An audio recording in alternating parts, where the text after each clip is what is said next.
Mbuyuni TV inayokutanisha na mzee kwa jina la Magauni huko mkoa wa Rukwa. Ni mzee maarufu akiwa na wake 14 na watoto zaidi ya 100. Mzee huyu ameweka sheria kwa watoto wake wa kike na wa kiume, weupe na weusi, kwamba weupe ni mtaji kwa kuolewa na kupata ng'ombe, na weusi ni mtaji kwa kusoma, kupata elimu. Taarifa kamili. Nimetembea zaidi ya kilomita 70 kutokea halmashauri ya manispaa ya Sumbawanga kufika katika kijiji cha Ntatumbila kilichopo halmashauri ya wilaya ya Nkasi. Kubwa zaidi tumekuja kuonana na mzee Magauni, mzee maarufu katika kijiji hiki. Pamoja na hayo, mzee huyu ana misimamo ambayo huenda jamii ikachukulia tofauti. Moja kati ya misimamo hiyo ni pamoja na kutompa kipaumbele mtoto mweupe. EATV mara baada ya kufika hapa tumepata nafasi ya kuzungumza na mzee Magauni ili kujua nini hasa kinachosababisha yeye kujenga imani ya kutomsaidia mtoto mweupe. Kwa kweli mimi sawa kusomesha weupe nilishindwa kweli. Kwangu mimi wanaishia kuchunga na kuolewa. Hiyo ni biashara. Akiolewa na chukua ng'ombe na achana naye.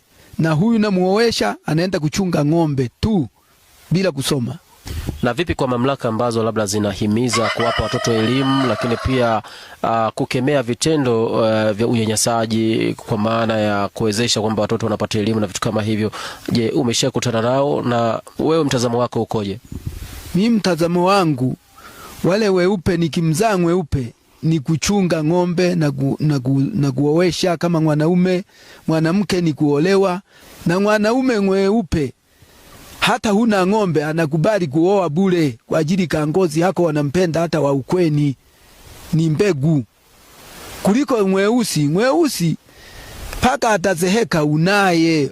Yule mweusi paka wakapatikane mwenye roho nzuri kama ya kwako, kwamba huyu anatosha tu, hata huyu ili mradi nisiwe msimbe niowe, sio leo. Nikiwa hapa nimepata nafasi ya kuzungumza na mmoja kati ya mke wa mzee Magauni. Yeye amezungumzia mtazamo wake kuhusiana na msimamo alionao mzee huyu. Tulikaa tukamshauri weusi watoto wote wasome, mwenyewe akakataa. Weupe ni wa kuolewa, weusi pia wa kusoma shule. Alishasema hivyo mwenyewe, alishapenda hivyo. Nasoma masomo ya sayansi. Kwenye matokeo nakuwa wa kwanza au wa pili. Hata kama umeshaenda mjini unakuta ameandika hapa hamna kupita, wewe unapita kama hujasoma.